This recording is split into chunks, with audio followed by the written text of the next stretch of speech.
Good afternoon.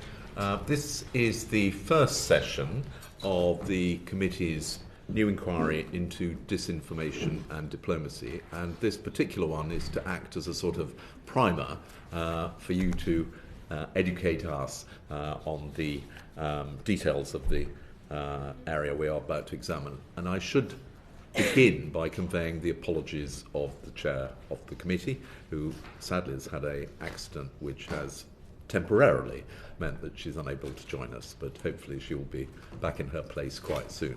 But thank you very much for coming along, and perhaps I could ask if each of you could introduce yourselves for the record.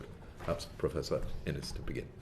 Thank you, Chair, and thank you for the opportunity to address the committee. I'm Martin Innes. I'm a professor at Cardiff University, where I lead a large-scale research programme into information operations. Thank you, Chair. Pleasure to be here. My name is John Roozenbeek. I'm a lecturer in Psychology and Security at King's College London's Department of War Studies, and I work a lot on mis and disinformation, why people believe it, what you can do about it, with a particular focus on Russia. Thank you for inviting me, Chair. And, I'm Vera Tolz, and I'm Professor of Russian Studies at the University of Manchester, and I co-lead a large project on history and current practices of disinformation from the First World War to the present, and looking at 7 different lingua-cultural environments. Thank you. Perhaps we could start to make sure that we're all talking about the same thing, because the committee has already discussed disinformation in several other meetings, and different terms have been used. So some people have talked about disinformation, some people about foreign information manipulation and interference, and then there's misinformation. So could I just ask you to sort of briefly outline what you see as the definition in each case, and whether it is being consistently used across government and other bodies? Shall I start? Yes, please do. The term is a minefield, and the whole range of terms, minefield, and they aren't consistently used and probably can't be consistently used, because again, it's historical terms going back to the 19th century. And disinformation, just maybe for the purpose of our discussion, so disinformation is a deliberately kind of falsified information, whereas misinformation can be not kind of deliberately produced. But I can later explain why I think talking about foreign disinformation probably is not the right perspective, because we're dealing with a global environment where various dubious information providers collaborate across borders. And that's absolutely essential for understanding how the processes work. But if we're talking about information manipulation campaigns sponsored by particular governments or particular actors, then I think the term disinformation can be applied well and analytically constructively. Because these actors who organize these campaigns try to conceal the origins of the messaging, and that in itself is a form of deceit. And would you say that there is consensus about each of these terms and the distinctions? No. And where is the confusion, do you think? The confusion, again, obviously academics try to complicate the simplest things. But in a way, to me, the key issue is whether you reduce or not disinformation to something which is demonstrably factually false.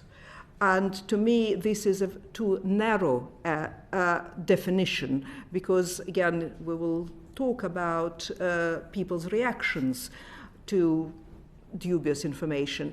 And usually people buy a particular, let's say, news report because of the whole nature of the story. and this whole framing of the story might seem plausible to them.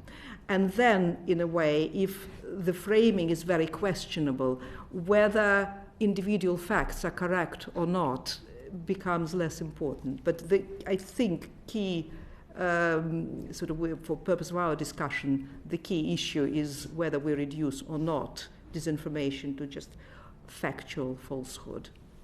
Thank you. And perhaps, Professor Innes, if I could ask you, there's a lot of talk now about disinformation. I mean, how serious a threat do you regard this? How much is it taking place, both in the UK and globally? So I think, just to follow on from the previous comment, there are sort of three other terms of art that it's probably worth just playing in there. So there's the FIMI concept, foreign information manipulation and interference. There is coordinated inauthentic behaviour, and then there are information operations. None of them are perfect. They all capture something different, but it depends on which of those you select as to what you think the threat is, because it kind of frames the threat that we've got. My preferred term actually is to focus upon information operations or information influence operations, because that gives you a greater sense of analytic precision. And to illustrate that, rather than just talking about FIMI, if we look just at, the conflict in Ukraine, there are probably 12 separate Russian information influence operations continually at work trying to influence public perceptions and public understanding of the conflict of Ukraine. And that matters because each of them has their own signature methodology. They operate across different platforms and they're trying to do different things. So some of these information operations are focused upon the military conflict, trying to influence public understanding of the military conflict. Others are trying to overload fact-checking. Others are spoofing media sites. And I think that's where we need to kind of get to in terms of understanding what is the threat. The threat is multifaceted and it's evolving. So then we move on to sort of who is behind the threat. There are two kind of good sources of information that take a global perspective. There is data coming out of Princeton University in America, and then there is the reporting coming out of Meta's threat analysis thing. Both of them suggest that the majority of information influence operations that have been detected have Russian origins. The next most common threat actor is Iran, and then probably China. You slightly added to my confusion rather than reduced it. When you said there was you used three different descriptions. Yep. The first of which was FIMI. Yep. And then what were the second two? It's coordinated inauthentic behaviour, which is coordinated inauthentic behaviour, behaviour, which is the preferred term of the social media platforms. And I think it is good for the committee to understand that because they are important to the work that goes on. The reason that they prefer coordinated inauthentic behaviour is by focusing upon the online behaviour and the deceptions and coordination that takes place online, they argue they don't have to get into policing freedom of speech and freedom of expression. But it curtails a certain amount of what they can do. And then the final version was the information influence operations, which is a slightly more focused kind of concept. And what that is about is trying to key into campaigns that have specific objectives, defined objectives, that have specific assets that they're using, and that we can attribute to particular aspects of the Russian state or the Chinese state. Yeah, thank you. Blair, you wanted to follow up? Yeah, I'm interested in what you said, Professor Tolz, about the kind of clandestine nature of the troubling information coming out from Russia or China or Iran being hidden, versus that coming from other actors, which is maybe more obvious. And the title of this inquiry was very much about actors rather than just states. I'm interested in how do you see the development of disinformation in terms of the risk that comes from individuals. We've obviously seen Elon Musk taking a particular interest in the UK and spreading particular information here versus the threat from states. I don't know if anyone particularly, you seem to be nodding, particularly Dr. Roozenbeek. So the distinction between state operatives and individual operatives is often very muddled, in the sense that, as Professor Tolz pointed out correctly, these actors very much try to hide their own tracks, right? So establishing that they might be linked to a given state or a given set of interests, let's say, is often very difficult because they deliberately try to conceal that, right? So when you find an individual who is personally, individually interested in spreading disinformation, let's say, or engaging in these kinds of influence operations, you don't have a lot of evidence to go on as to whether there's any kind of links with state actors and so on.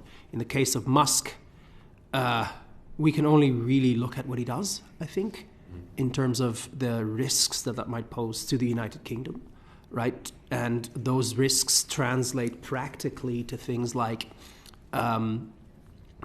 is he sort of amplifying certain content over other content on his own platform, on X, for instance, right? Algorithmically speaking.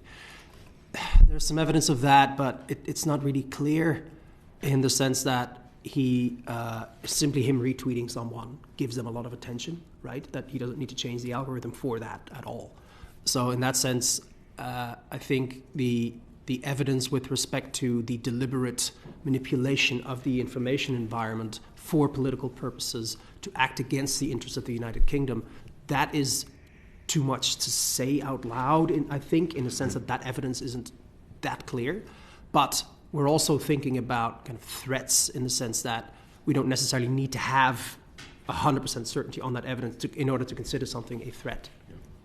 Can I just ask, but even if Musk didn't own and control the algorithm and be able to manipulate it in that way, just as a incredibly powerful individual, how does he rank compared to the threats from states, and in terms of the worry of this? Because we've heard that the security services here are monitoring his output in the way that they would normally, monitor stuff that's coming from hostile states. I find it difficult to comment on that in detail. The difference, I think, at the moment is that there's, on the part of Russia, China, and Iran, there's a sort of a singular focus and a set of very strategic goals that they are pursuing through this. Right? With Musk, it's possible that it's more opportunistic, but then the consequences might nonetheless be the same. That makes sense.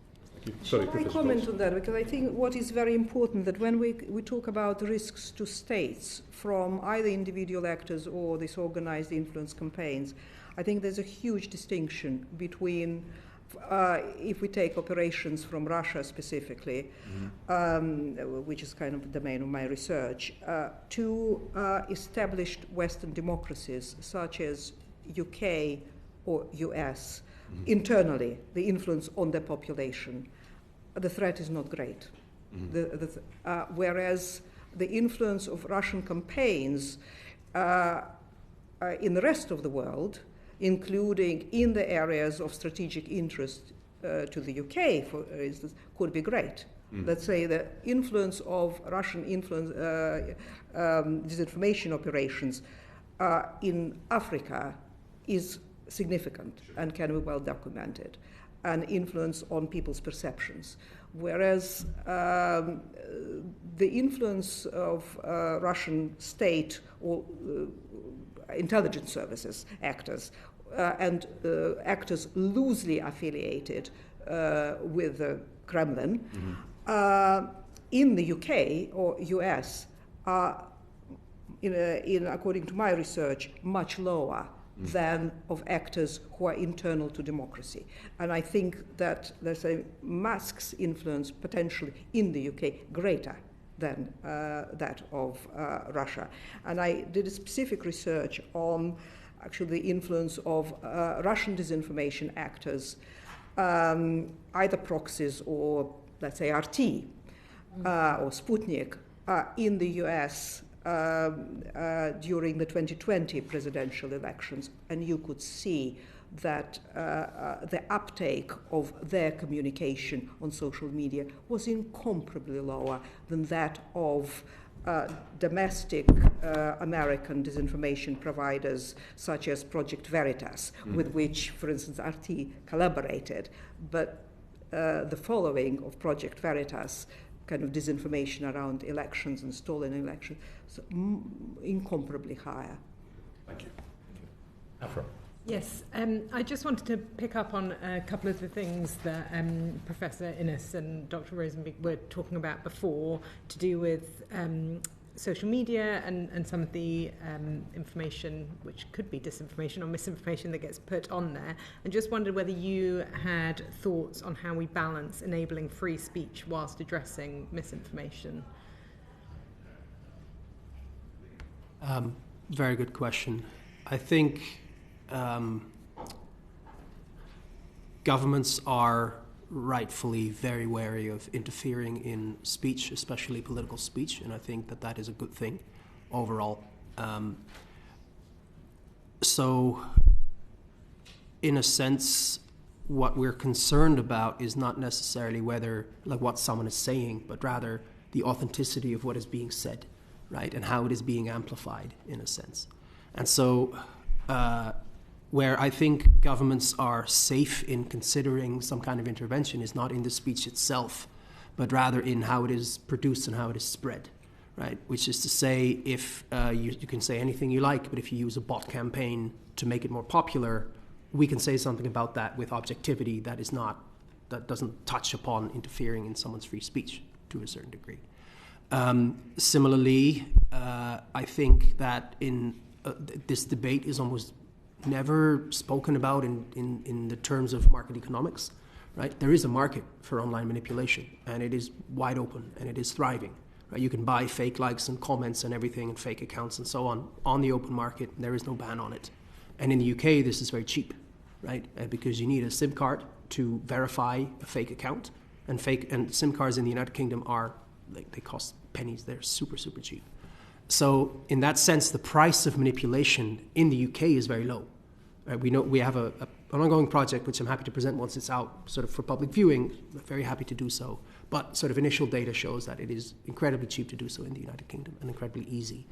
And speaking about it sort of in those terms also kind of skirts the issue of having to talk about what are you allowed to say in the United Kingdom, what is allowed political speech, which we're all rightfully very, very uncomfortable with, and I think it should stay that way. Uma, you had Yes, thank you, Chair.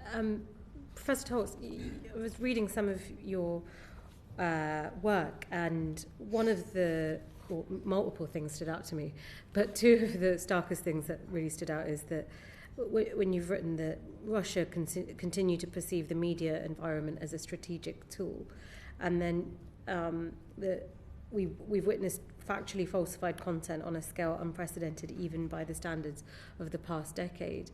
We've been looking at the disinformation campaign as a committee, and one of the really alarming things that we've uncovered is where the BBC World Service has shut down their analogue broadcasts.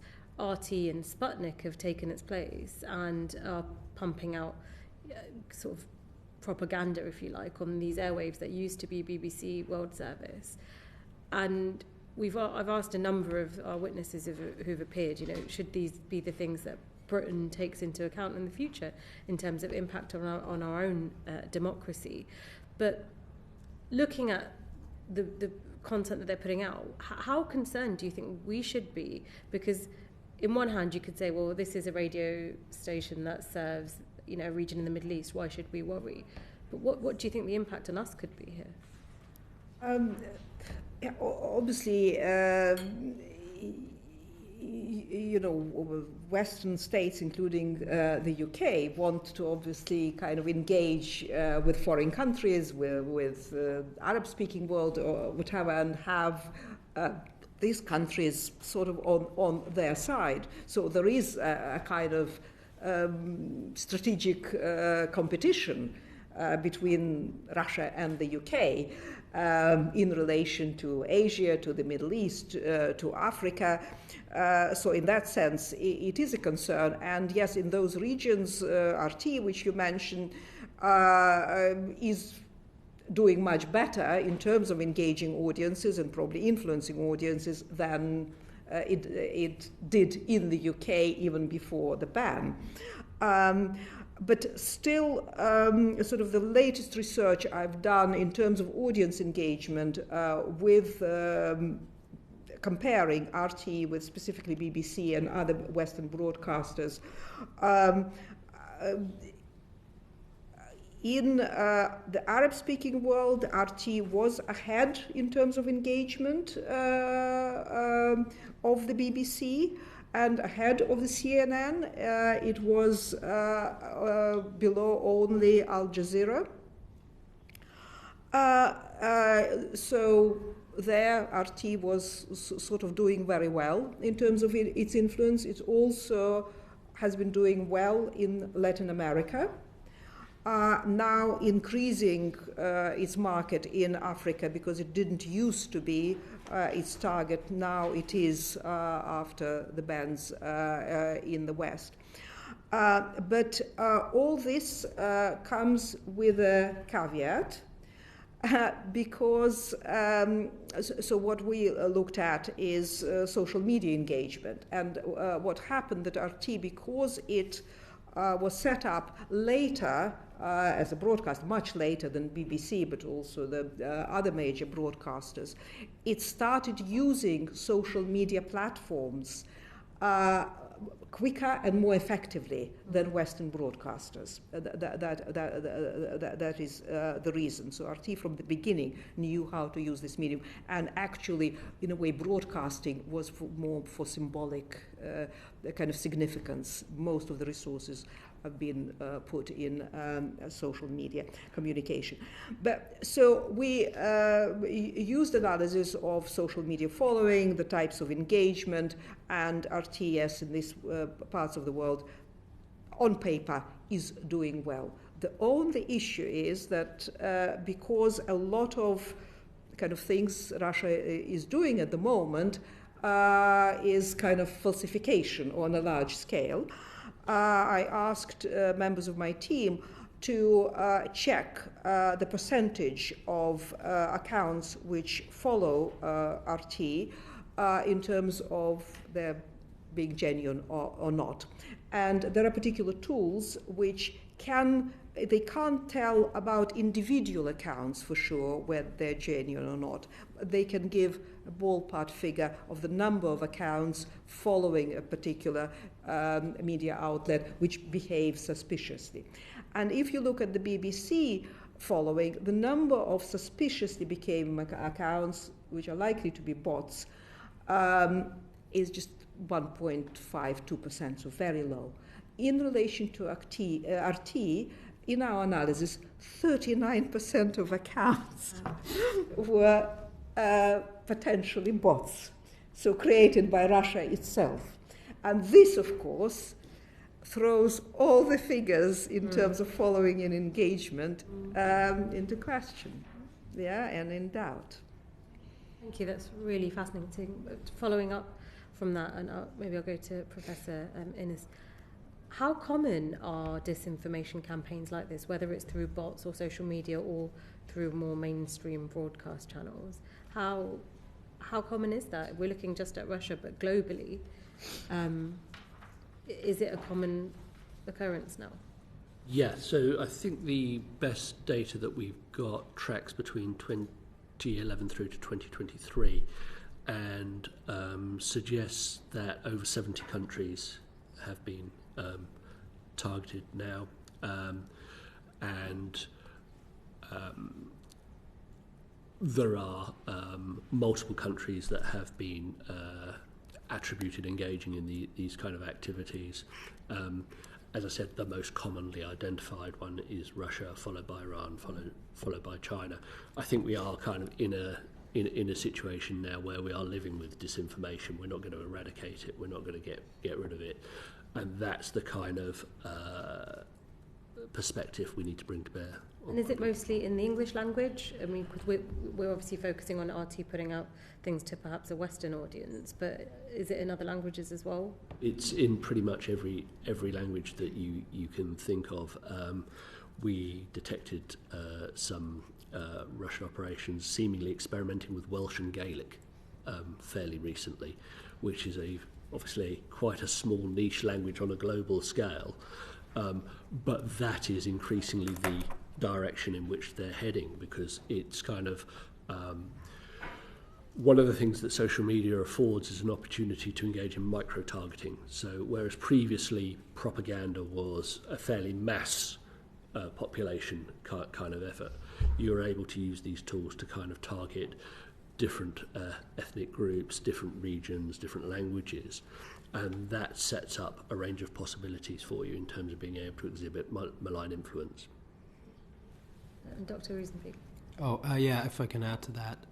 Now that we have generative AI, it becomes much easier to write in any language pretty much. It's still not perfectly accurate, but it's much better than the Google Translate stuff that we had a couple of years ago. You mentioned, without wanting to stifle free speech, and people, governments are wary of it. But in light of this, and especially what you're saying about AI, do you think governments can play a role in some way to stemming the flow of this? Yes. There's two things I think that are productive pathways forward. One is we need to get better at detecting inauthentic content, however it is created, which is an extremely difficult question. There are teams of researchers dedicated pretty much only to bot detection, and they are doing pretty well, but they're not perfect at it by any stretch of the imagination. So there's a lot that can be done in that regard, but it is a very difficult technological problem that requires substantial amounts of research funding effectively to figure out wherever that funding ends up going. And then secondly, the point I mentioned before, there is a market that underlies all this, right? There are people who sell fake accounts and fake likes and so on. You can just buy this in a particular place. We have almost no view on this market and what it's doing and who's operating in it, who is buying, who is selling, and so on. So I'm afraid that represents a division in the House of Commons. So we're going to have to suspend the sitting. Order.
comments.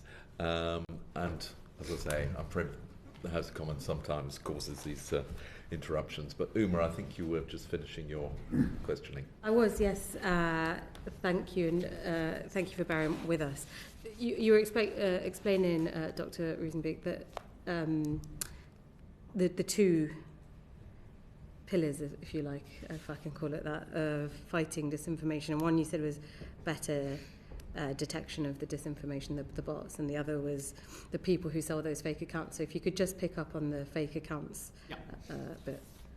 Yeah, so with respect to the detection, very briefly first, Professor Innes has already said that Meta is quite good at, has a threat analysis center, basically. So does Microsoft, the Microsoft Threat Analysis Center, I believe it's called, or something like that. They do excellent work, like very, very, very good. And so they keep close track of... the cuts? Sorry? Have with what's going on in the US and then getting rid of the fact checkers, have these units survived? Do you know? In Meta, I'm not sure. And in Microsoft, yes. Microsoft tends to fly under the radar quite a bit in this particular domain, and they have excellent people working there who are very technical. OpenAI also has a team that works on this because they're quite concerned about their own tools, ChatGPT and so on, being used for purposes of manipulation. So there's a lot of capacity in that regard that is worth talking to, I would say. The second aspect, right, which is the underlying kind of market, I could be wrong, but I'm not so sure if there is anyone really working on this. The only people that I'm aware of are me and my colleagues, basically, who've been working on this. And this is not to kind of sell myself, that's not the point. But we started working on this because we didn't see anyone else working on this from the perspective of where can you buy these things, how easy is it, how cheap is it, how much of the content that we can see is feasibly fake, right, online. So that part, I think, is sort of substantially underestimated, both in terms of research and in terms of policy making. Definitely welcome you back with the findings of that work. We'll do so. They should be out by April. Thank you. Abdesam. Thank you, Chair. So just following on from Uma's question in relation to how some of the techniques that are used in relation to how influencers would manipulate their or influence their audiences to get to a specific end. We know that there's traditional media, social media, and I think Professor Innes, right at the start, you referenced a range of different methods that are used, different platforms, public understanding, fact-checking, I think you said military as well. To what extent are the different techniques used to influence and manipulate different audiences? So I think you can kind of break it down into three basic techniques that are always used. So the first is information shaping. So that's where you manipulate the information to change how people think, feel or behave. And that's your classic disinformation kind of thing. So you manipulate the information. There is a second strand which is audience shaping. And audience shaping is where you try to influence the perceptions, beliefs or values of the audience to change how they will interpret information. And that's a particular strand that comes from China's cognitive warfare strategy, but also is the Russian concept of reflexive control. And then the third key strand is environment shaping, where you try to shape the environment itself. And we were talking in the previous question about bots. So one of the things that you do with bots is you flood the zone to drown out the facts. So you just kind of throw vast numbers of these bots at a problem, at an issue, in order to create a lot of noise. And I think it's really important to understand the scale at which this is happening. So there is a Russian information operation called Doppelganger. Doppelganger is a very visible, very noisy operation. It just operates thousands and thousands and thousands of bots. It buys them online, deploys them, doesn't expect them to survive. They'll get squished, but they've always got replacements kind of coming through. And we detected them last year, just as an example of trying to amplify the conspiracies and health rumours about the Princess of Wales. And what that was about was just simply jumping on a hashtag, jumping on a trending issue, in order that they could kind of get their information into the media stream. So there are a range of different kind of techniques that are operating, some of which are highly targeted, trying to hit particular decision makers and shape them, but also trying to shape public understanding of particular issues as well. And it's that full spectrum capability that I think is quite important to understanding what's going on at the moment. How are different sort of factors used? So, for example, social media influencers and non-traditional social media methods like WhatsApp now is increasingly being used as well to disseminate information. How does that feature within the three aspects that you've just talked us through? So you will see Russian operations are across pretty much every single channel, every single platform that you can think of. Last year we published a report where we, for example, found them on Minecraft. So on May Day they built a statue to a famous Russian politician on Minecraft, and 12,000 people turned up to visit the statue on Minecraft. We have got them using LLMs to create ideological chatbots where people can kind of go in and ask the chatbot, what does this famous Russian political ideologue think of the war in Ukraine? He thinks it's great. Surprising. So you've kind of got them on every platform. And I would commend to the committee, last year in September, the US Department of Justice issued an affidavit targeting the Social Design Agency. In the appendices to that affidavit is some really remarkable detail that gives you a much better sense of how these operations are being organised and conducted. So what they tell us the appendices to which document? It's an affidavit issued by the Department of Justice in September 2024 relating to the sanctions, I think it was sanctions against the Social Design Agency, who are the people who run the Doppelganger campaign. But what they were able to show there is that the campaign design starts by very detailed open source research on the West. So they are monitoring and scanning our media systems, they are pulling in economic trends reports, public opinion data, and what they're trying to do with this material is to identify the pain points, as they refer to them, in the West. So what are the issues where they think they can get traction? They will then design a campaign to do this. So they have country plans whereby they say, these are the issues that we think we can hit, these are the channels that we think we can do it through.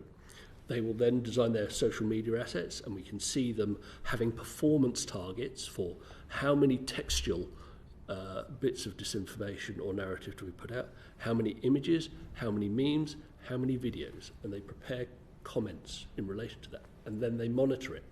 So in the US documentation that was released, we find out that they are systematically monitoring over 2,000 social media influencers to see if they repeat any of the narratives and any of the content that they put out. They are systematically monitoring Western think tanks to see, are we doing it? They are systematically monitoring Western media to see, are the ideas that they are planting, are the concepts, the narratives, are they getting picked up and are they getting repeated? So we've actually got quite a good nose to tail kind of thing about how they're operating and how they're measuring their performance. So the Princess of Wales, because it's not obvious quite why the Russians would want to spread disinformation about the Princess of Wales, but you're suggesting this was a sort of test to see how well they could succeed in spreading it. So I think there were two dimensions to it. One was, at the time, I think it was about March or April last year, it was probably the biggest story on social media on the planet for a time. So if you can get into that news cycle, if you can get into that media cycle, you suddenly get a lot more eyeballs on the content. So they were amplifying this, and then they were dropping in things about Ukraine and things like that. So I think there was a kind of a content layer to it. But the second point why they were doing it, one of the key geostrategic purposes behind this is to undermine trust in institutions. The royal family is a significant UK institution. So I think it had a dual purpose. Can I add clarifications from my kind of research. I think it is very, very important that we actually do not confuse intent and impact. And I think if we look at impact in relation to the Western world, it is very, very modest at best of Russian campaigns. I've looked my team looked at Doppelganger campaign, the same, they were identified. The following of these outlets is modest at best and non-existent at worst. These are not replacement for RT, which and Sputnik, which even though their audiences in the West were modest, they were still kind of visible. These outlets have invisible audiences in the West. A lot of them, why they are a threat, is because Russia tries to kind of confuse, create moral panic, swamp, disorient. And we should not fall into that trap by exaggerating the impact of what they do on Western societies. That's very important, because the goal is to undermine not only institutions like royal family, the goal is to undermine trust in any media, in any communication, and most importantly in significant democratic institutions such as elections. So we have to be very careful in separating intent and impact. In fact, I'm not even sure that, because in Russia, as elsewhere, the actual work is outsourced to third parties who do it for pay, that for those actors, their goal is to change somebody's opinion. Their goal is to make money. And therefore, let's say these troll factories, they don't work as intended, i.e., that's not my research, it's research of people in New York University and Harvard University, and then also a group of social scientists in Manchester University. I'm not a social scientist. The impact of troll factories and in the context of elections is close to zero. Why? Because these trolls, they're given tasks. You have to get that many followers. You have to produce that many messages, that many images. That's all true. But they do it at a minimum effort for themselves because they don't care about the outcome. The first troll factory was created in Korea, South Korea, by a businessman who wanted to win elections. And that was, I think, 2009. And he was arrested for his activity. He didn't get anywhere. And all the information about the activity of this troll factory was given to researchers. So it's a fantastic source of data. And then the people who analyzed the South Korean experiment also looked at Russian troll factory near St. Petersburg. And they work identically. They start at 9, then the communication stops between 1 and 2. They're out for lunch, and they finish at 5 o'clock in the evening. A lot of followers are their family members. And they keep putting on the same images, the same messages. There is some, of course, attempt to target audiences, but it's fairly superficial because their remuneration is connected with the number of posts they put, the number of followers they have. There is fantastic research conducted by a group of people from Harvard University and New York University together on the Russian influence operation or interference in the US elections in 2016. And that was the largest ever attempt by any state to interfere in the elections. So they really worked at scale. And there was the whole kind of troll factory in St. Petersburg producing multiple social media posts. And some of them had more significant traction. What they didn't do, even though they sent people to swing states to conduct research, they prepped their trolls as what to do. But it isn't in a troll's interest to try to, let's say, influence people in favor of Trump in a swing state. They don't know where they will be followed.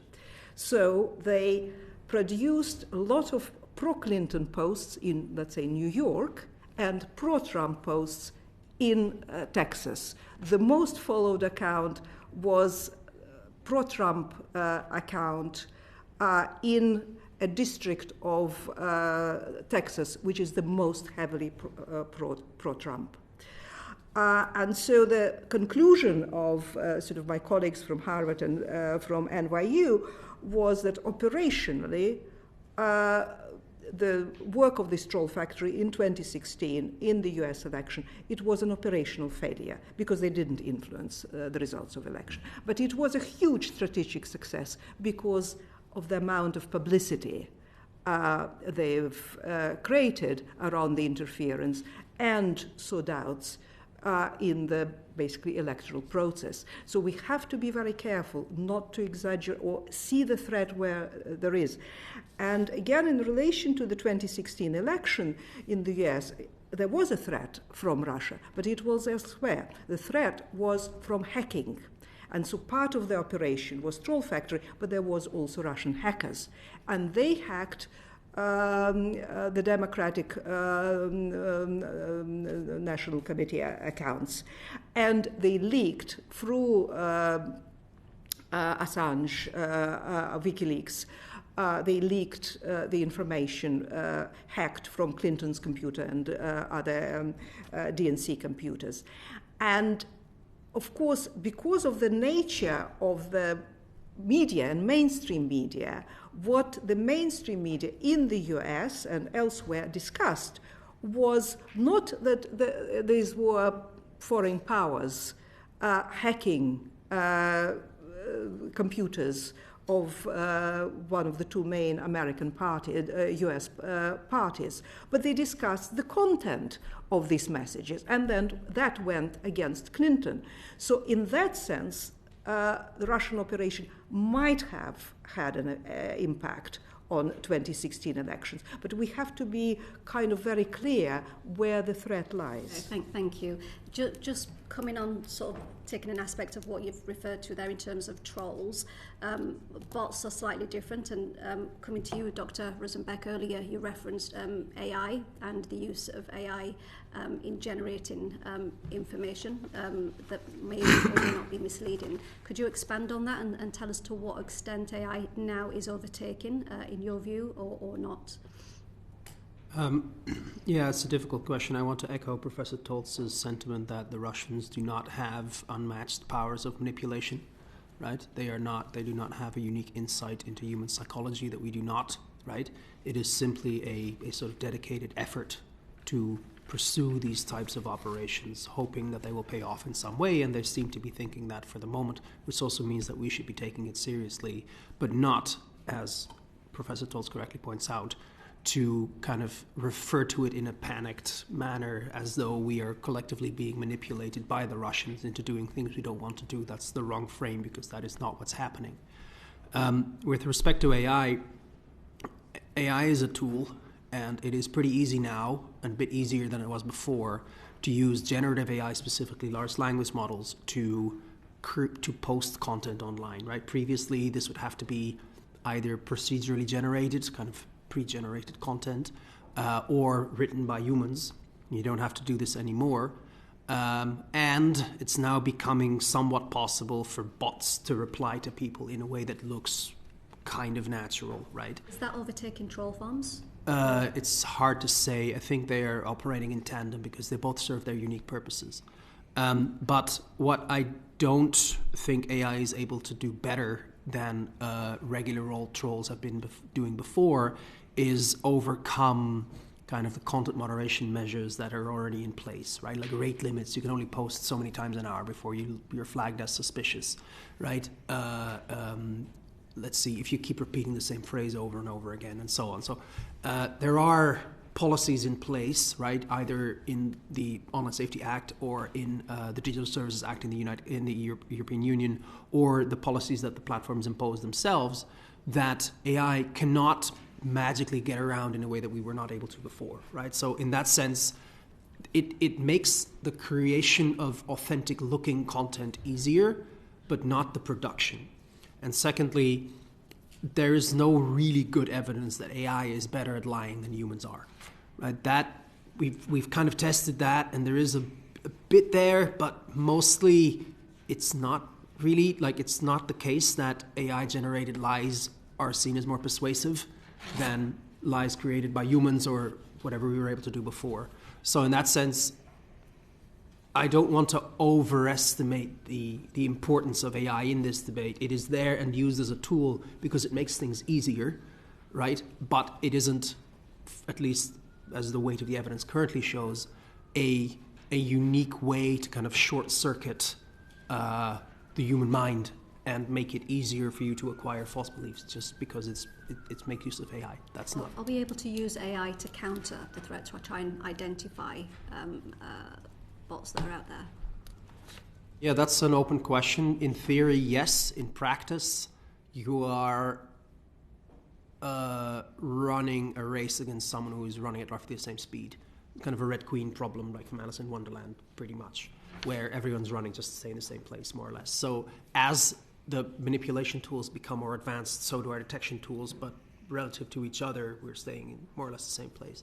So it can be, and there has been some work that has been done on, for example, using AI chatbots to reduce conspiracy beliefs, et cetera, right, which is helpful because it can be scaled very easily. But these are also not unique tools that offer protection against manipulation in a way that is unmatched by what we've had before. It's roughly in the same realm. So it's not bad, but it's not a cure-all. And do we counter the threat at all? Do we sort of flood the system as well, in the same way that our adversaries may do? I will speak only to the realm that I'm familiar with and then leave the rest of the answer to Professor Innes and Professor Tolz, if that's okay. So the UK government is now investing quite heavily in media literacy, right? As part of the curriculum, for instance, there's a debate currently ongoing as to whether it should be implemented in every curriculum in schools. That is what people like to see as kind of psychological defense against manipulation, right? And I think there's value in that, but it's only sort of limited to schools and to do it the way that the Finns are doing, for instance, who are quite gung-ho, if you will, about teaching media literacy, right, for various historical reasons. That requires a lot of additional effort, but bear in mind that schools also need to teach math and English and French and so on, right? They have a lot on their plate already.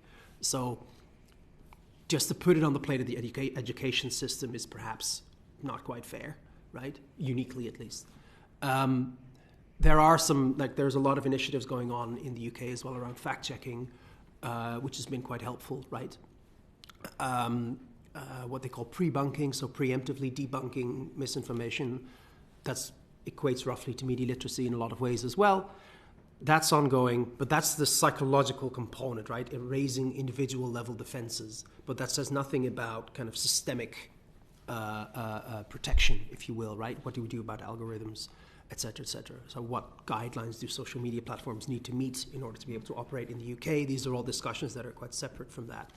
That are also much harder and much more sort of scaled, if you will. Yes.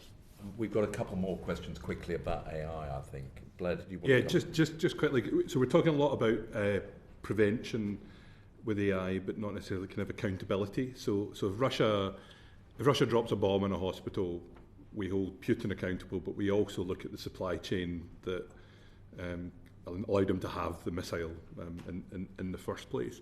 Should we be having a similar approach to AI and holding AI companies to account for the use of their systems when if they're offering hostile regimes something that can be used without limit in that way? I'll give a very brief answer because I've been talking a lot. So, yes, in principle, and a company like OpenAI is already taking this quite seriously, and they're in my experience at least, relatively easy to talk to about this. But the problem with the nature of large language models is that anyone can train one or fine-tune one and remove the guardrails and use it for their own purposes. And so, in that sense, if you have an agreement with the big ones, the big companies, Anthropic, OpenAI, Meta, basically, Google to some extent, then that does cover a lot. But you can train your own LLM, as has been demonstrated recently with DeepSeek as well. So, in that sense, it's only effective to a limit. And Uma? You've, sorry to make you speak even more, Dr. It's okay. You've said that prevention's better than cure, and following on from Blair's question, earlier you said it's not bad, but it's not a cure-all. So both of the things are quite interesting juxtapositions.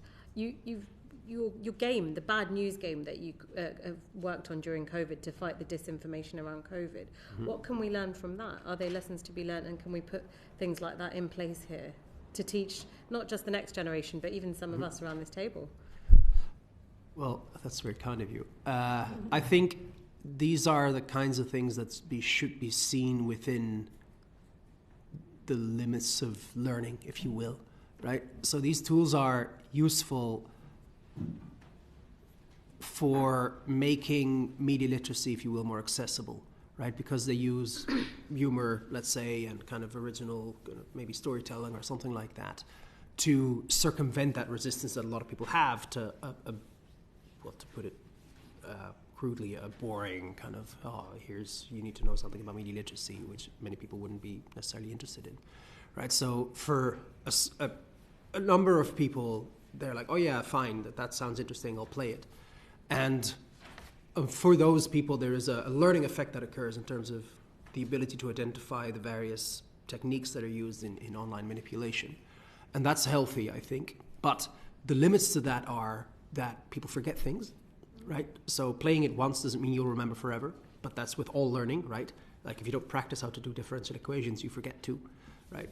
So there is that component, right? And then there is the fact that inevitably it's a voluntary thing. So it's a persuasive exercise. How do we convince people to do this, right? And for some of the games that works quite well because maybe media buzz or something like that. And that's a positive result, I think. But again, not a cure-all, because it doesn't translate to cognitive immunity against manipulation. That is far too high a barrier that any interventions like this are able to achieve. It's just that I do think at scale there is such a thing as learning, right? Today more people can read than could 100 years ago, so literacy rates have gone up. So why could we not achieve higher media literacy as well? In theory we could, right? But that requires sort of that being taken seriously, for example, in schools and so on, but also we need to find a way to excite people to engage in this kind of learning. That's roughly the task, which is not easy, especially for stuffy academics such as myself. There is, there are also issues that, again, here I haven't done my own research, but there are, of course, people who are against pre-bunking, who are question pre-bunking, and there are experiments showing that kind of warning people about disinformation can actually provoke the opposite reaction. They become more interested in it and actually more willing to engage. And similarly with fact-checking, there is again a danger that people hear the same sort of kind of facts, which are false facts, but it doesn't really fully register with them that they hear the critique. So something is repeated, and even though it's kind of fact-checking, it's disputing the facts, but people start accepting it as true simply because they hear it very often. So there is the issue here, but also, I'm doing now historical research, and research on disinformation started in the 1920s. In the aftermath of the First World War. And there were actually media literacy programs in the United States in the 1930s, and eventually they were seen as not effective. But what I think has been the consensus among, in terms of the kind of what disinformation campaigns or propaganda campaigns can achieve really in practice in terms of influencing people, is to keep loyal audiences on site. It's very difficult to, through a specific campaign, to change people's opinions. People are invested in particular positions. But keeping loyal audiences on site. And it's very clear that Russia, for instance, has different strategies domestically and to foreign audiences in terms of manipulation of information. And to foreign audiences, I think, is just confuse, distract, and create a panic. Whereas domestically, during the war the start of this full-scale war in Ukraine, what was interesting, that the main Russian Kremlin-sponsored influence campaign was on the social media platform, which is used by older citizens of Russia, who, on the whole, that's the group which is most pro-Putin, most pro-Kremlin, most actually embracing official state propaganda.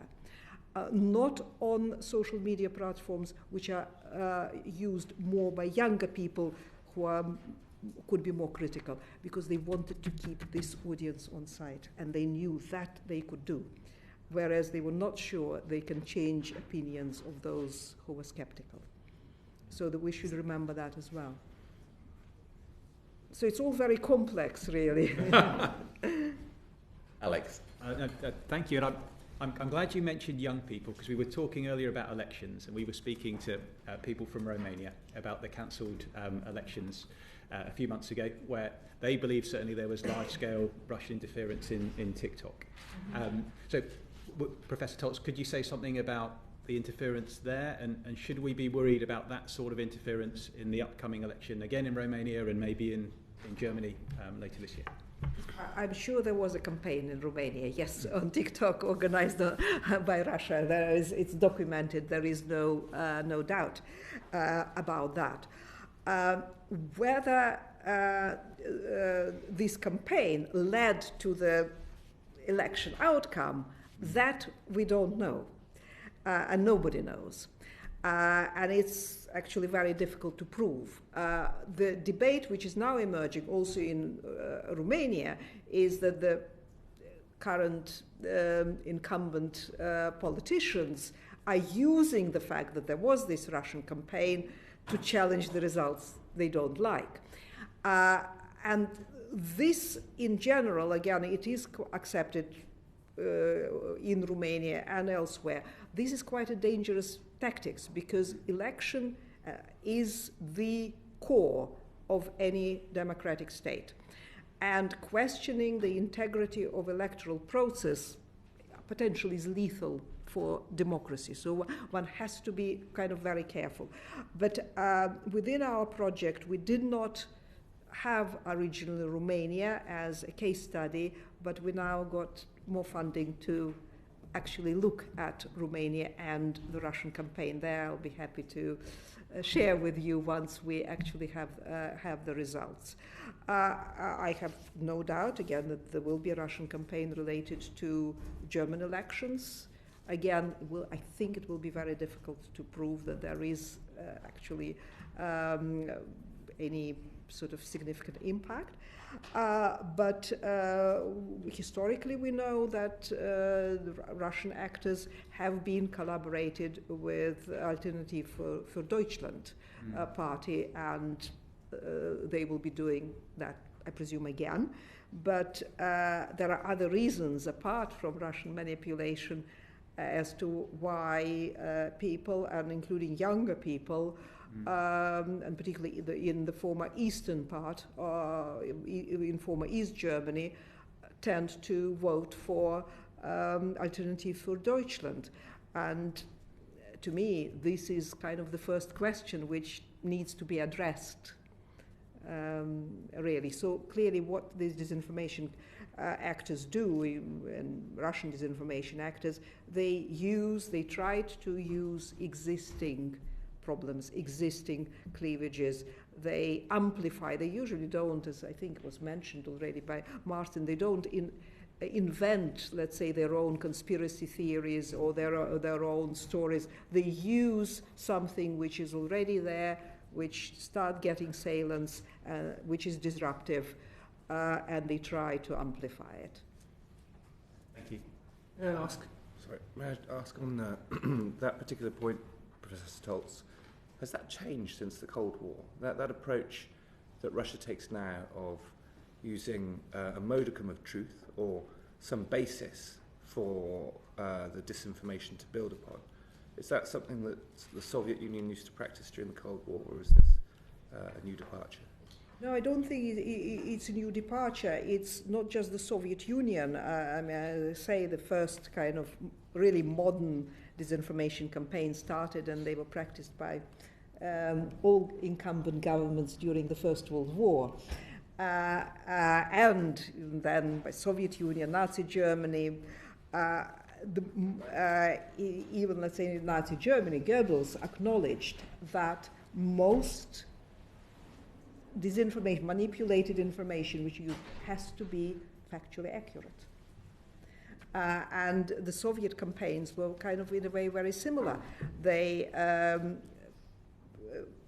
used a lot of stuff which was factually correct. They added to it things which were false and which were kind of useful to the goals of the Kremlin. And they, most importantly, used stories which were already, and particularly conspiracy theories, which were already salient. So I think the techniques are actually very similar to what they were 100 years ago, what they were 50 years ago. Now we simply have new media technologies which allowed to organize these campaigns quicker, cheaper, and at a greater scale, and reach more audiences, potentially.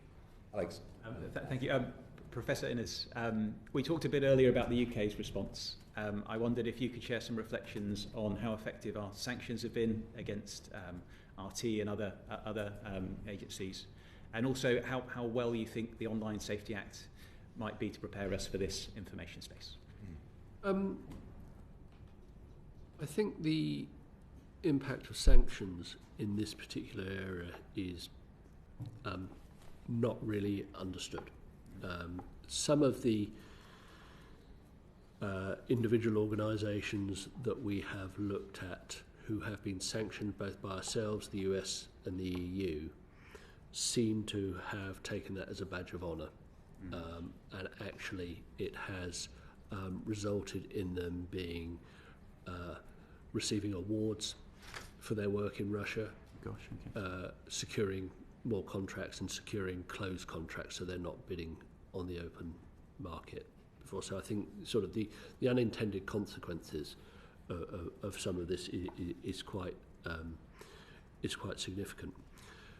I think there are also, we could look internationally and kind of think there are things that we can learn from elsewhere. So I think the Vision unit in France is excellent in terms of the quality of its analysis. Reference was made to the Psychological Defence Agency in Sweden. Very, very good, very, very interesting kind of agency. And I think we can also look back over what's happened over the last year or so and start to understand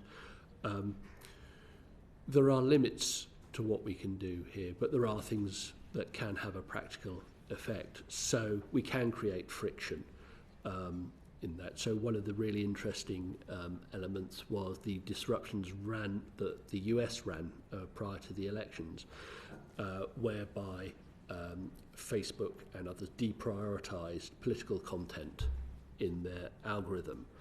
And what we could see in the chatter online were the Russian operators responding to that and just talking about how they were suddenly having to work much, much harder to kind of get their content in front of people.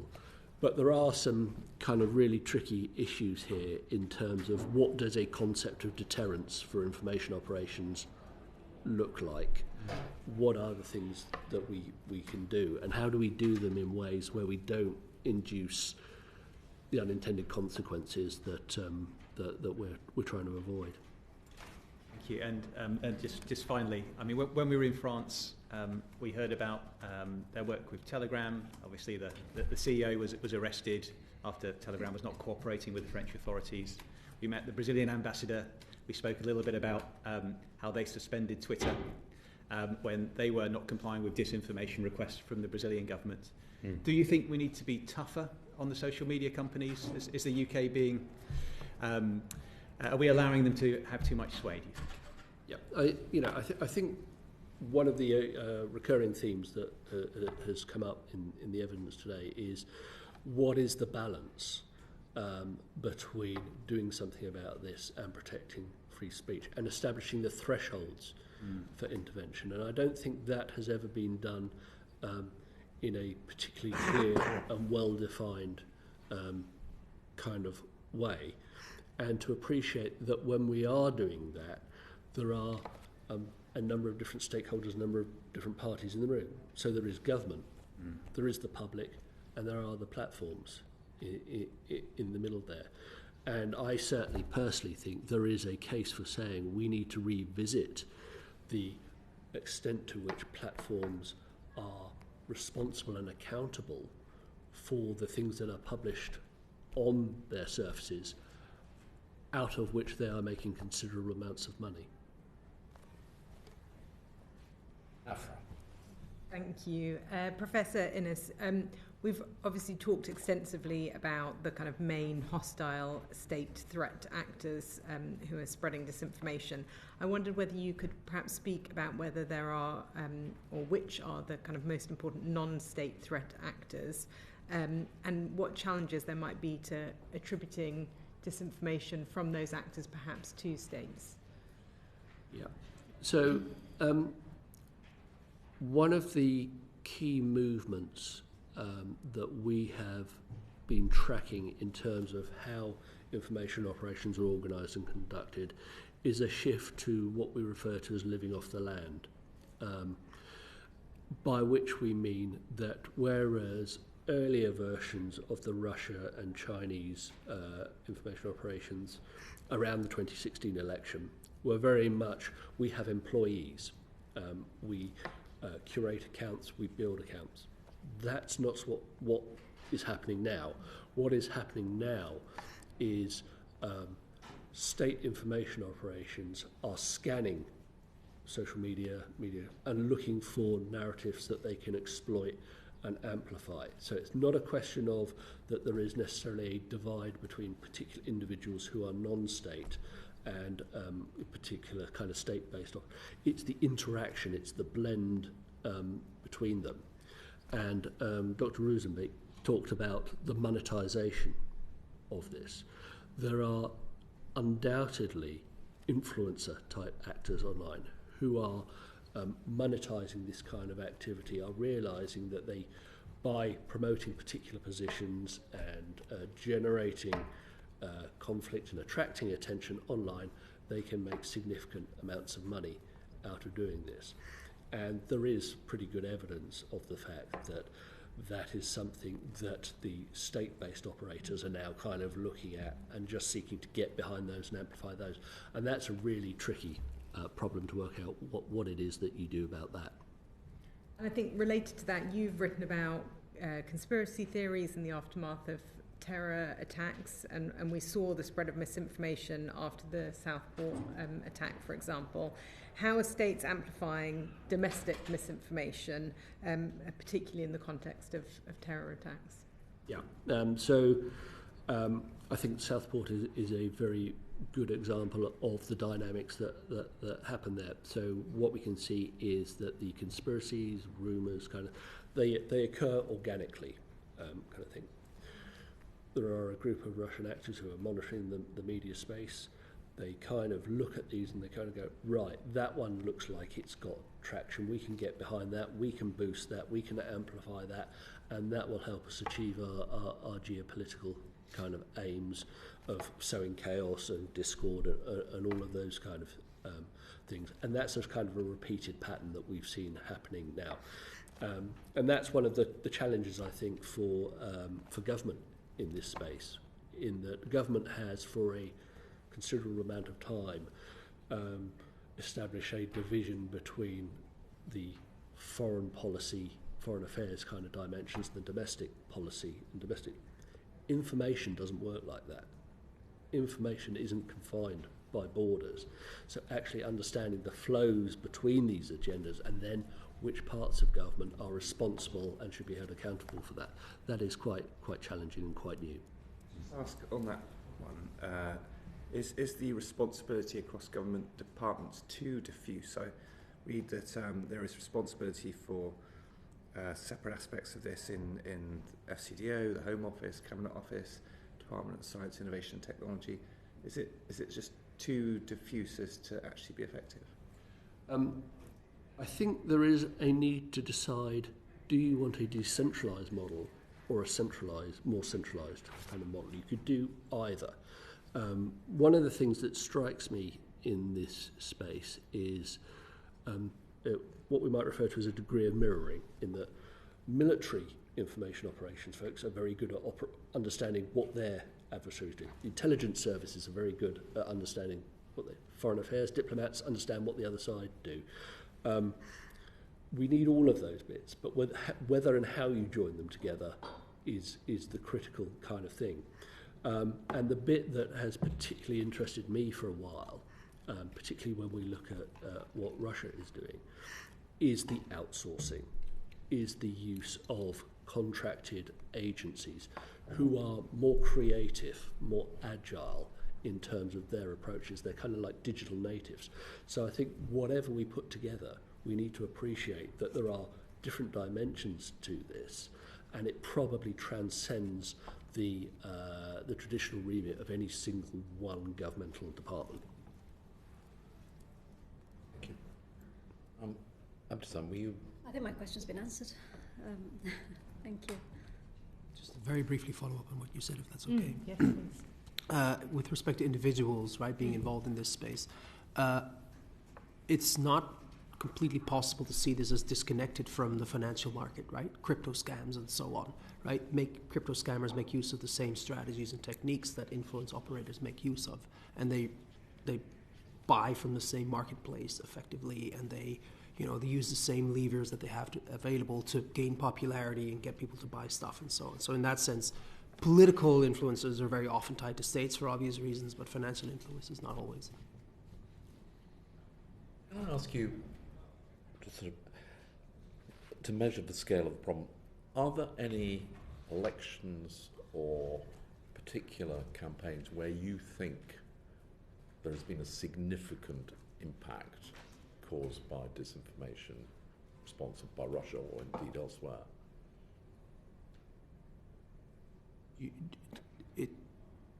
Could I ask for clarification? Yeah, I mean, in terms of, we've heard a lot of evidence about elections where there have been attempts and other campaigns where clearly there is a lot of activity going on.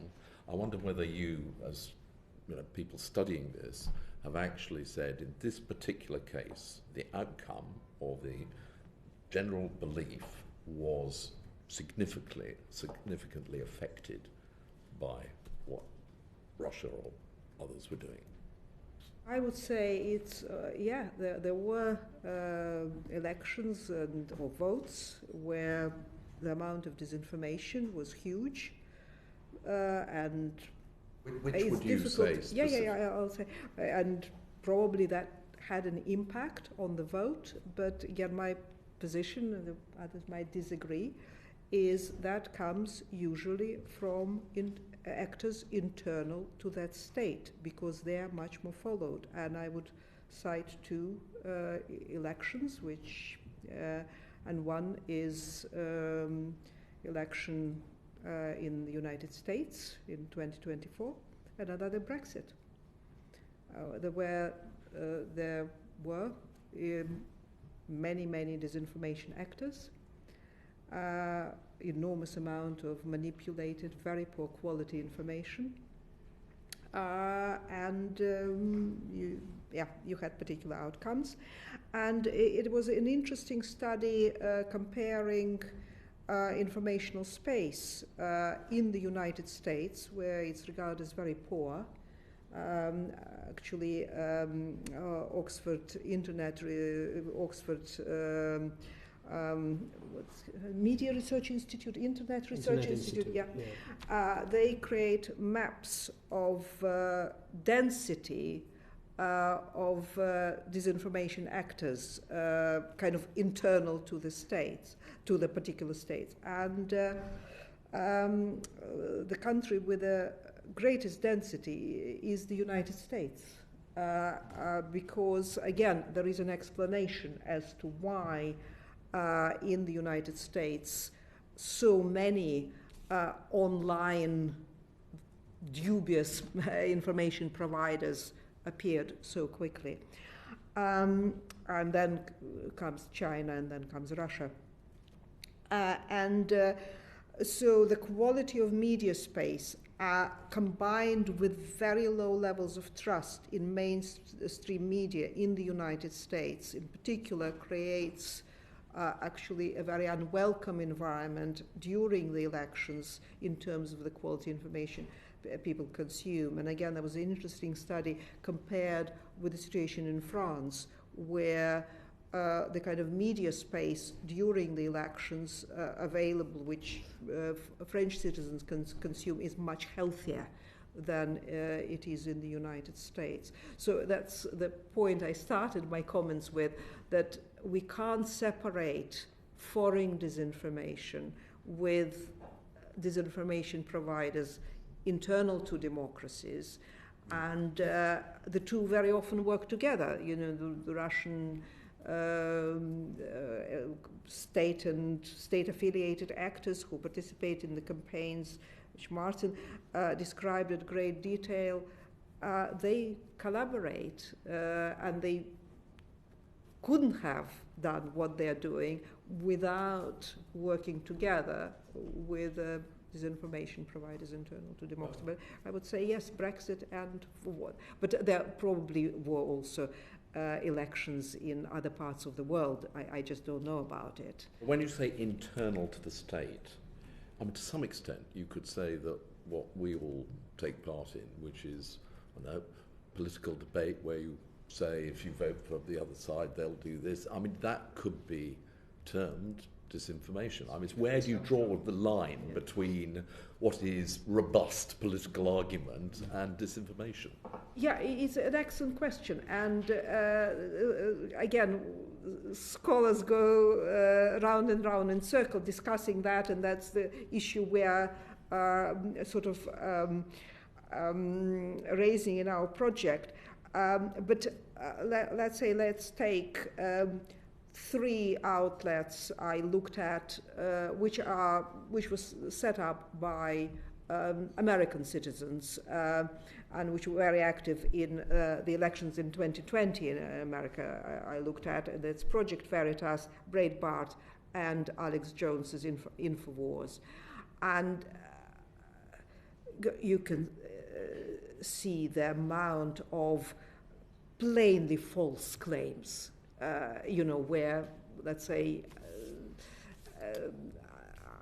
I think I could judge on the purely factual level the amount of sort of very, very twisted claims, which clearly articulated for a purpose, is absolutely overwhelming. So, but again, maybe Alex Jones believed in that. That's kind of in what he was saying. That's another matter. But it is a difficulty because disinformation, as I said, it works in terms of how people engage with it, not at the level of individual facts. It works at the level this story seems plausible.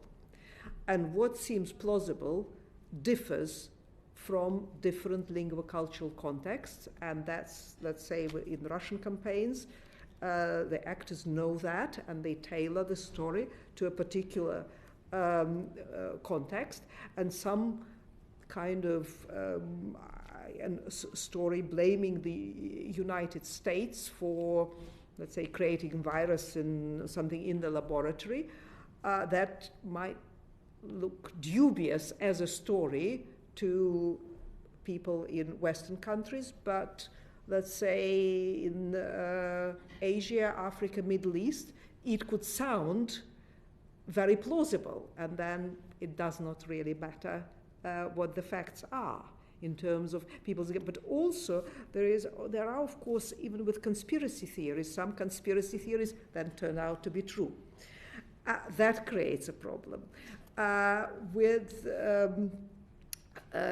something could be perceived as false or true, the status of the story can change with time. Let's say there were originally some suggestions proposed around the treatment of COVID with particular drugs, and then that was a kind of plausible story. Then the efficacy of these drugs was questioned by reputable scientists. But again, some Russian actors continued to kind of promote those drugs which were discredited. Then the status of report changes. Yeah. So yes, it is difficult. It's very difficult to draw the line, and it's also difficult to draw the line where we should panic, where we shouldn't panic, because if we panic too much, then it in a way plays into the hands. The distinction which we heard about when we were in France, and I think Dr. Roozenbeek referred to this as well, was they said to us, we are not there to remove content or say that content is wrong or right. We are targeting the dissemination, the artificial amplification using technology, which is being carried out by hostile states. Yeah. And that seemed to me to some extent get around the argument that you're impeding freedom of speech. If you are stopping content being artificially spread, then that is a legitimate action for a state to take against disinformation. I agree with this. I think with respect to your earlier question about what is the difference between robust political speech and domestic disinformation, in the margins the differences are very difficult, and also they are not the place of, in my view, the government or even academics to decide. But rather what we're really kind of talking about is not a classification system, but rather a set of norms, right, that we rely on in service of democracy, which is you do not lie with impunity for political purposes, for instance. That is a norm that we hold because we think it's important not to do that in pursuit of your own political career, say, right? And so if someone violates that norm, we have a normative judgment about that violation, right? But that doesn't mean that the levers of government are equipped to deal with that particularly well, right? And so that is often that clash that we run into that is a very awkward thing to observe, right? Where if a political party or a political actor lies with impunity, not caring about this norm, and there is no concerted effort to counteract that lying, whether it be through formal or informal punishment or by being sort of shut out of a debate, let's say, then that norm is changing kind of over time, right? And so that is the finding of a particularly interesting study from 2 weeks ago, I believe, by Peter Törnberg, who is a researcher from Sweden, who finds that very awkwardly within the democratic world, this particular disregard, almost callous disregard for what is true and what isn't, in terms of what information you spread and what information you, what narratives you create and so on, that is almost exclusive to the populist right, not the right, and not to populism, but to the populist right as it currently exists in this present moment in many democratic countries. And so that's a very awkward conclusion, because that almost sounds like I am saying the populist right is wrong in this sense. I'm not saying that. I'm saying that observably that is what's happening in a lot of different countries, again, right now. But that is an effect that exists at the moment, assuming the results from that study are correct. But there is no guarantee that that will be the same in 10 years, or that that was the same 20 years ago, and so on. These are temporary kind of political moments that we find ourselves in that are very difficult to grapple with. But now we're having a discussion about political norms and not about disinformation, if you know what I mean. Afra, you want to just... Yeah, just wanted to jump in on this theme, and one of the things that Professor Tolz had spoken about was that the scale of a disinformation campaign might not actually necessarily be reflected in the impact that it has. And then thinking through to the discussion we were having about potential elections that might have been influenced by disinformation, I'm just interested to know what either you, Professor Tolz, or any of the panel think about how we can actually measure the impact of disinformation campaigns. How would we know? You gave a couple of answers in your opinion of elections you thought might have been influenced. But how can we measure that? How can we know with any degree of certainty the impact that a campaign is having? As far as I understand, we cannot measure with any degree of certainty. Because let's say there's a lot of research in relation to 2016 elections in the United States, and with the leading scholars concluding that, let's say in terms of the impact of this troll factory, that doesn't seem to be any impact, because the trolls were actually not that active in the swing states where US elections are won or lost. But let's say in relation to the impact of this hacked accounts of DNC and the release of emails, obviously the hacking was conducted by Russia. Again, impact is more speculation, that this might have had an impact. On the whole, my understanding is that most scholars believe that the technology is not yet good enough, really, to have a predictable, in a way, impact. Maybe it will improve, maybe it will become more sophisticated, and it will be sort of possible. But as I say, the research on the impact of manipulation of information on individuals has been going on for exactly 100 years. And basically with the same conclusion that it's very, very difficult, to exercise impact, particularly around elections, because it's short term. You see, if you have exposed somebody to disinformation or propaganda, very hyper-partisan content, over a long period of time, so it's a drip influence, then yes, you will have an impact. But kind of short-term campaign, it's very difficult to change people's opinion. But also there aren't robust, really, in a way, technologies to prove that this was the factor, the disinformation campaign. I wanted to just let Professor Innes come in on that point, because I think you might have something to add. Yeah, thank you. So we've just secured a large research grant with colleagues in the US to do a bilateral study to look at, not necessarily can we measure impact, but how do we think about it in the first place.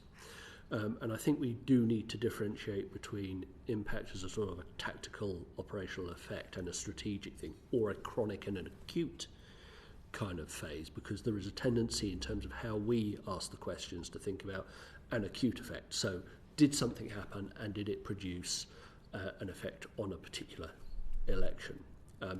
Generally, that's not how Russia or any of the other adversaries that we're talking about are thinking about this. And if I may, there was a memoir written by an individual called Ladislav Bittman, and Bittman was the head of the Czechoslovak disinformation department in the 1960s. He defected to the West and he wrote a memoir. And one of the things he said is, even though a single operation may not visibly change public perceptions of an issue, a series of related operations will eventually bring the desired changes. And that, I think, is very, very profound and is absolutely how we can see the adversaries that we're talking about thinking about these kind of things. One of the things that I've been interested in very recently is a number of Russian universities are setting up courses to teach this kind of stuff in information warfare. So they are obviously seeing this as being a long-term kind of strategic aim that they want to pursue. And I think if we kind of appreciate it's not just acute or chronic kind of approaches, but both of those together, then we start to see a different way of approaching this. And all of the elections that have worried me, it's not just been that there has been a campaign run against a specific election. There has been a long-term influencing effort in place. So you talked about Romania earlier. We're not entirely sure about that because the information is not necessarily in the public domain. But we've seen what's happened in Slovakia. And certainly there was a very, very, very near miss in Moldova in the last round of elections. So I think it's not just a question of talking about effect, but thinking about how do we think about effect, and are we thinking about it in the same way that our adversaries are? Add a final comment on my part. Bittman, may I add? That's a very good example. You know, Bittman is actually a very good memoir, worth reading. But Bittman, yes, writes about on the basis of his experience in the 1960s, and he wrote his memoir. I think it still was the communist regimes were still in power in Eastern Europe. And he's, of course, worried about influence. What happened? Communist regimes all fell. The Soviet Union collapsed. And Putin's regime, with time, I don't know when, will also collapse. This is... you know, democratic states are much more resilient than these autocracies. They seem threatening, or they're extremely corrupt. Their messaging and their disinformation campaigns are hugely opportunistic. Soviet disinformation campaign, what impact did they have in the West? And what is, I find it interesting, because I used to work, my first kind of job, I was a political refugee from the Soviet Union. My ex-husband was a dissident, and we were expelled dramatically from the Soviet Union in 1982. And my first job was at Radio Free Europe Research Department. So it was in the early 1980s. And at the time, the Soviet Union mounted its what they regard as the most successful disinformation campaign, and it was about the origins of AIDS. That it was created in a US laboratory. And it had an uptake in Africa and the Middle East. In India as well, and actually it is my department which noticed this campaign at the time. And there wasn't the same amount of concern, but I find it interesting, about disinformation, about Soviet disinformation. And to me the explanation is because Western societies were much more self-confident. There was much less perception of kind of internal problems and worries that we don't know what the solutions are. I think it is important, and I still believe that Western democracies are far more robust. And we need to gain more self-confidence rather than kind of worrying about these actors. Because in 1989, the CIA produced a report about incredibly exaggerating the Soviet military and economic might. And the country was in its last legs. In 1991, the whole thing collapsed. And Putin's regime, yes, they are into this information manipulation. A lot of actors are earning just money. It's not, let's say, with the doppelganger campaign. Clearly, Moscow spent really a lot of money on this operation. And it seems to me the main point is they're laundering the money abroad. And they're probably, through these operations, they're transferring money to Alternative from Deutschland, others, for Deutschland and other sort of these populist right-wing parties they are cooperating with. But again, the following of this outlet in the West is meager. So we are going to have to, I'm afraid, draw to a halt because we're nearly on time. I've got Richard, just one quick last question. Thank you, John. During the Cold War, the Foreign Office used to have a department called the Information Research Department. I'm not sure if you're familiar with it. I understand it served to counter Soviet misinformation, but it also pursued its own information campaigns as well. I wonder if you could comment on whether there would be any value in having anything similar today within the FCDO. And BBC Monitoring. That's fantastic organization. And it's sort of independent, and they have, I don't know the quality of the work of this outfit, but yes, the BBC Monitoring does excellent job. Yeah, Information Research Department, I wonder if either of you had heard of it. I think a robust media landscape does this job really well. So if UK media is healthy, and to an extent they certainly are, right? I'm quite a big fan of Ofcom, frankly. I think they're doing a great job. But also a lot of UK media outlets are doing excellent work, investigative journalism and so on. They're doing a lot, and there is a potential for, if the government takes on this task, that it is easily delegitimized, to put it that way.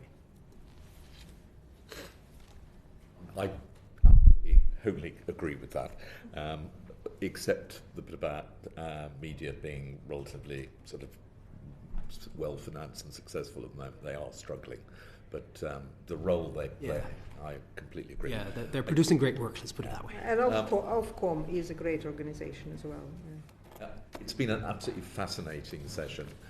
Can I thank the three of you very much? This was an introductory session for us, and I think you've exposed quite the vast range of issues which we're going to have to grapple with. So please, if you have any further thoughts, don't hesitate to send to a committee. But on behalf of my colleagues, can I thank you again for coming?